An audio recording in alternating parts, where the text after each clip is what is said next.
to the Modern Fairy Sightings Podcast, where we listen to people's fairy encounters. But take heed, we're not talking about winged Tinkerbells here.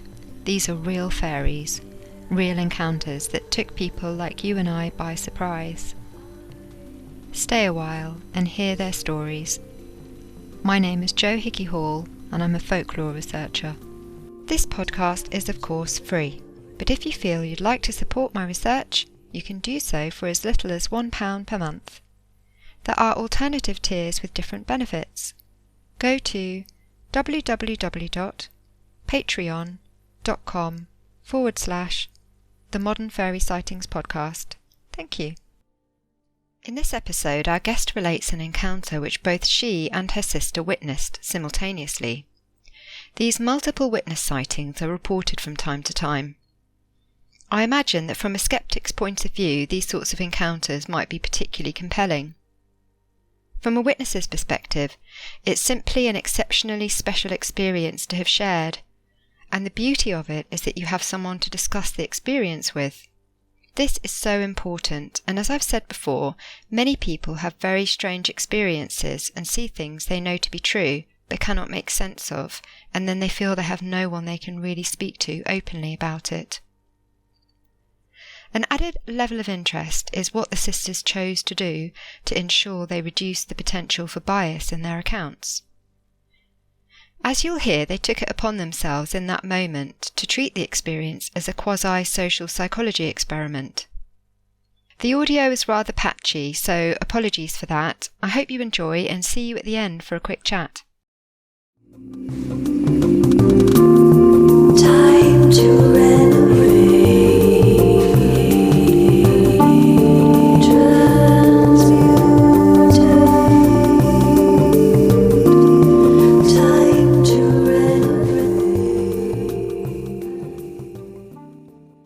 So this March, I think I had an encounter, but I'm not sure what it was. But it was an interesting thing because it happened to me and my sister. So we both saw the exact same thing. So it was a very, very normal day. It was around 3 p.m. in the afternoon. It was a very nice spring day. We were in the kitchen and we were just chatting about everyday mom life stuff. And I think we were drinking coffee or just making tea. So it was really nothing out of the ordinary. And suddenly we heard a strange sound. It was a short sound, which we later tried to describe, and it was the sound of friction, the sound of moving heavy furniture on the carpet.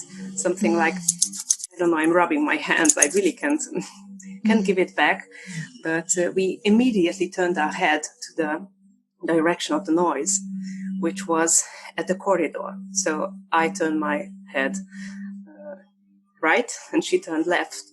And she was also holding her little baby boy. Yeah. Of 9 months.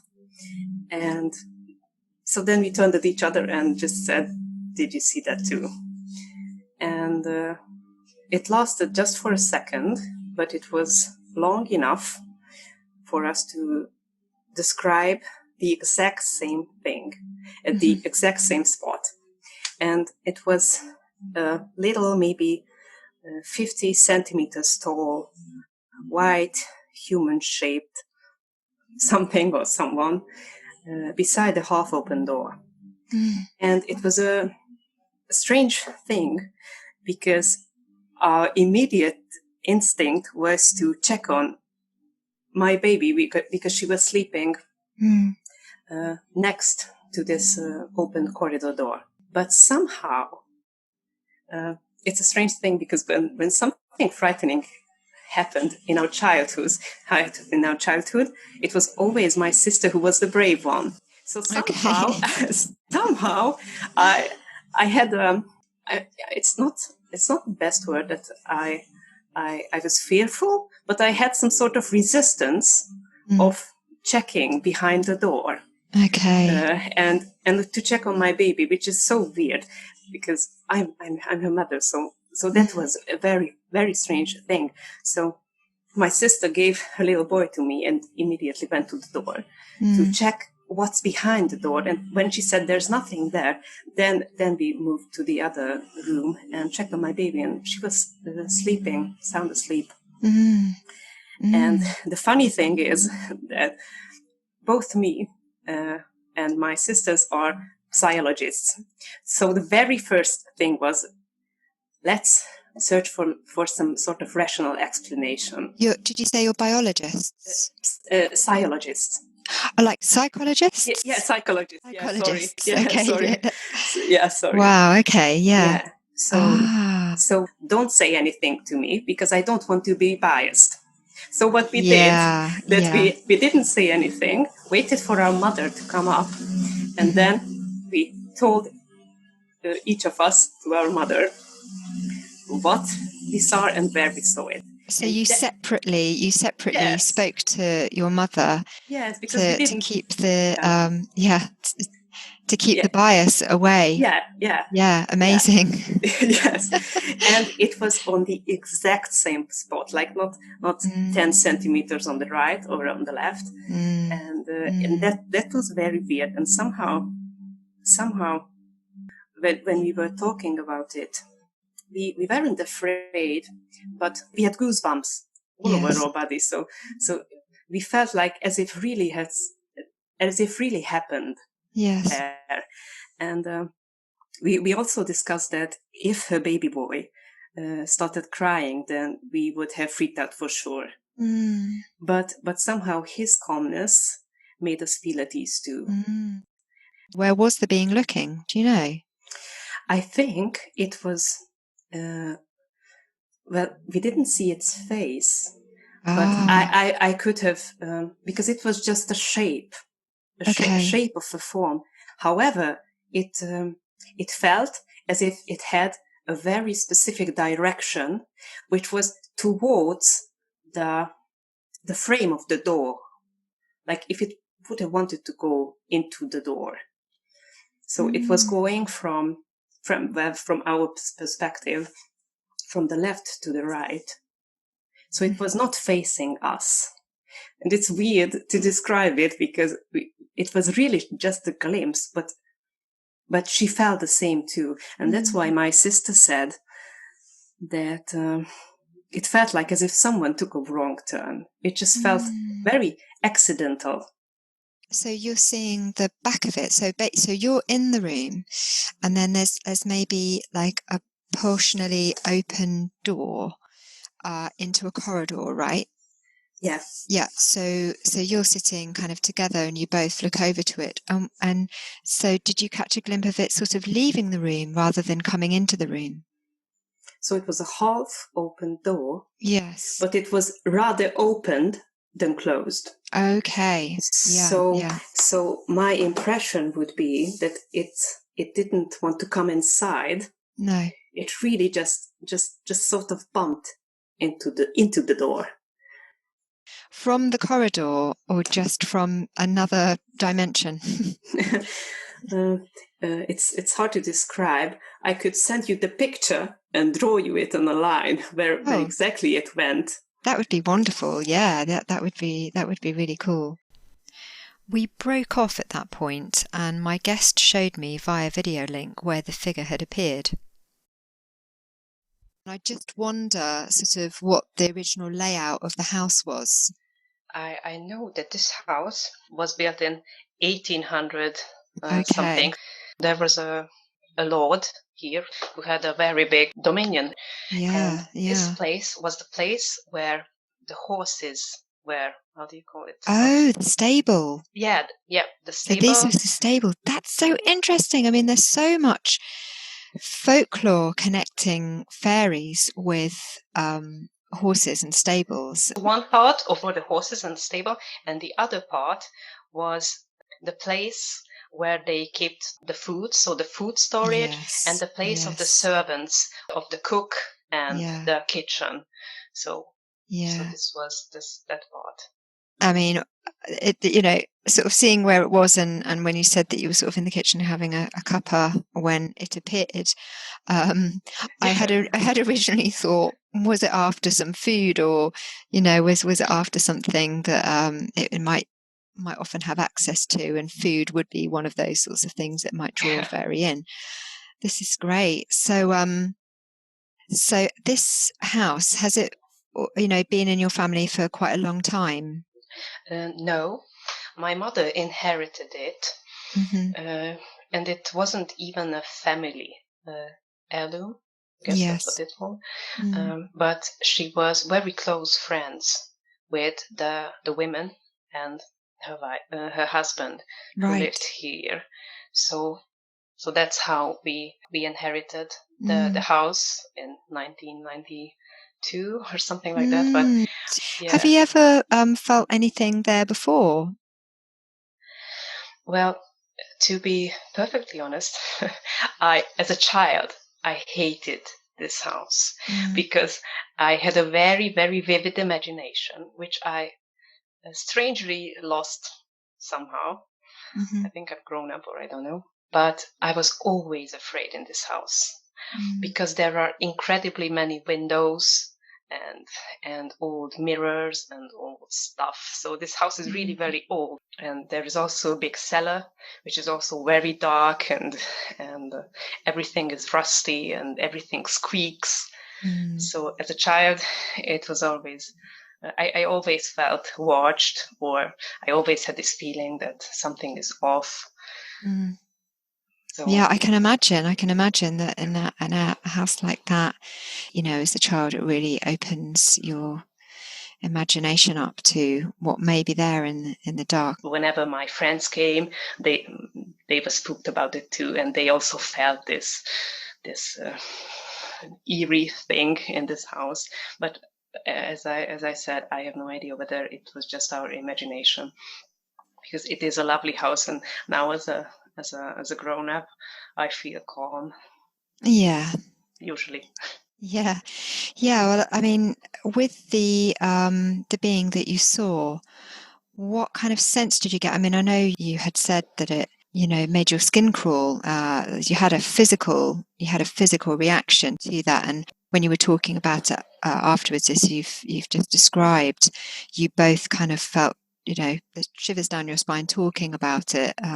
At the time, were you kind of frozen in terror or just shock? The strange thing is that I think it was a very neutral emotion. Yes.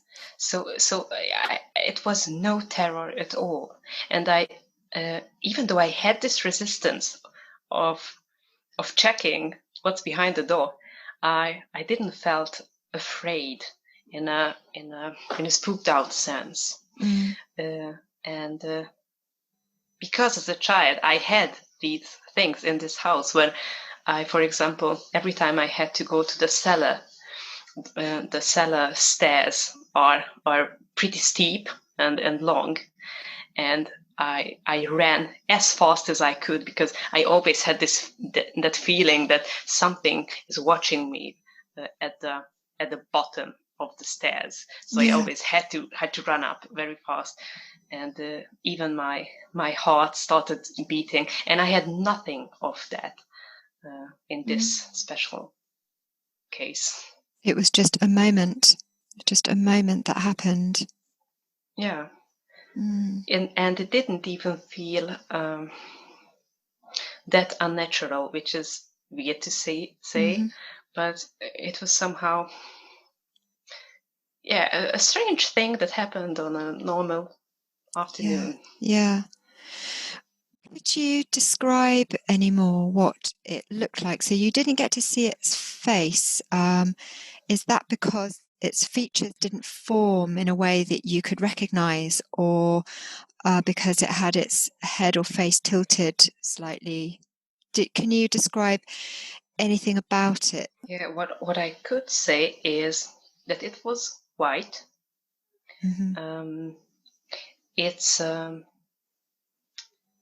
It wasn't translucent, but the edges of its shape were a bit fuzzy. maybe if I could describe it. And it was, as you said, that the facial features didn't form, but the whole silhouette of it was very lean.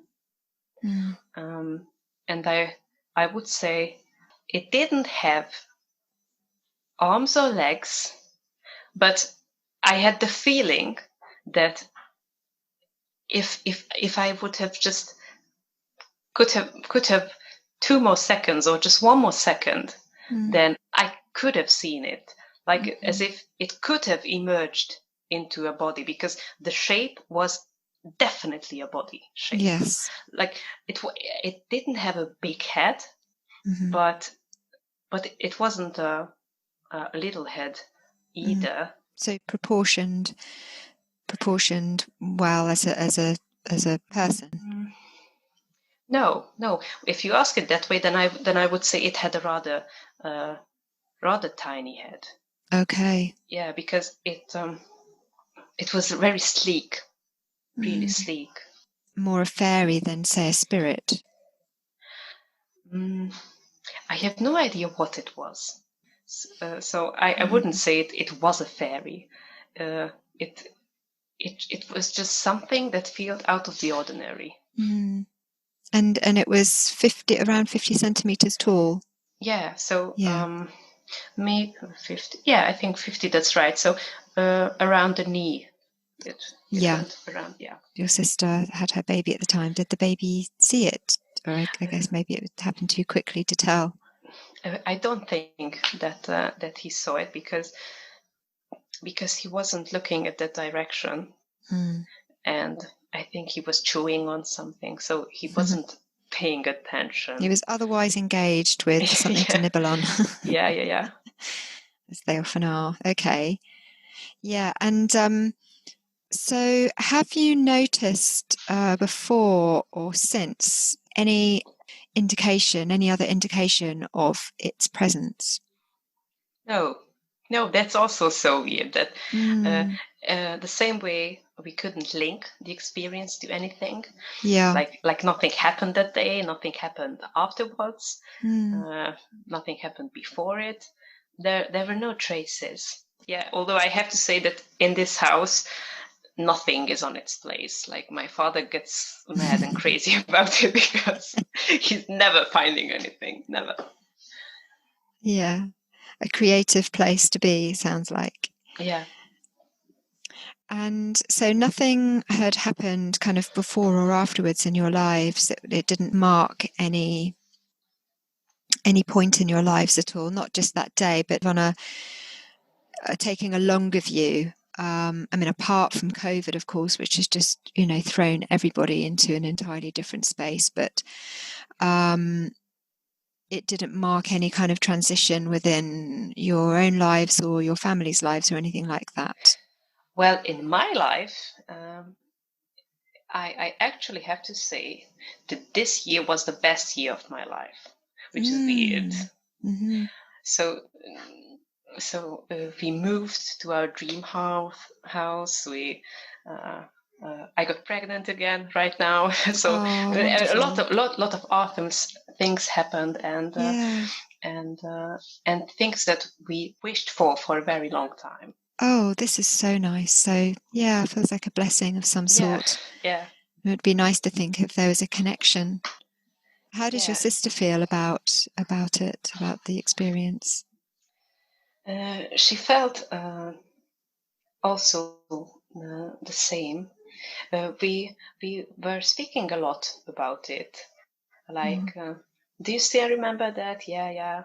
And so we talked a lot about it. We tried to make some sort of sense out of it. I'm much more rational than my sister, who is pieces. So she is very intuitive and much of an empath and everything. But we had the same feeling, which was maybe weird for me because she's the feely type and I'm the thinker type, and I'm the first to always draw very rational and pragmatic conclusions. So that's why I say I have no idea whether it was a fairy or not. However, I have never experienced anything like that before. No. And I could have tell that this was something special. And it's so nice that you experienced that together. Yes. that you shared that experience, because had one of you seen it and said to the other, there would be so much kind of an unsureness whether it happened or not. But it's when it happens and there's more than one of you that witnesses it, feels it, and you felt it physically in your body. It's just so nice to be able to share that. Yeah, the doubt somehow disappears or moves into something different. I would say it was some sort of awe feeling. Well, I'm really glad that whatever happened this year has been, a good one for you, and has brought blessings for you. Yeah, I wonder if it will ever turn up again. Do you ever think about communicating with it or leaving offerings for it or anything like that? Or would that be a step too far? Yeah, that's very strange, because I'd love to meet it again. I'd love to meet any sort of supernatural being, I think, because as a child, as I said, I was always interested in this stuff. With my friends, I didn't want to talk about anything else, just woo-woo stuff, as you would call it. Like, I was really, really into it, and I always had this very strong sense that there is something behind the veil. I don't know what, but there is something, and I'm just so interested in it. And I think I lost something. Some part of that faith, I think, and there was a part of my life when I really grieved it, like I wanted to be that the child again who believes in magic and wonder. However, and this is also important, I think, I was raised very religiously, because my father is a reverend, actually. Right. And my mother has an incredible strong faith, but she has also abilities, which, if anyone else would say things that she experienced, I would say, I'm not quite sure about that. So I would be very skeptic. But because my mother is such a part of my life, I'm much more open to new experiences. And because of my, I think, religious childhood, I was taught not to interfere with beings. So don't ask them, don't call upon them, because if they come, then you can control whether they want to stay or not. And it was really carved into my mind that you don't mess around with beings. Yeah. So even though I sometimes feel I lost something of my very childish and naive wonder faith, I still have that little voice that says, even if you don't understand something, don't meddle with it. Don't poke it. Yeah, it's so strange, because if you'd ask my intuition, I would say I've never met this particular being before, and I also think I won't meet it again. Right. So it's really strange, and I'm really thinking and I'm opening myself to this thought that it could have been a spirit, but somehow everything in me says no. This wasn't a ghost or spirit. This was something else. Time to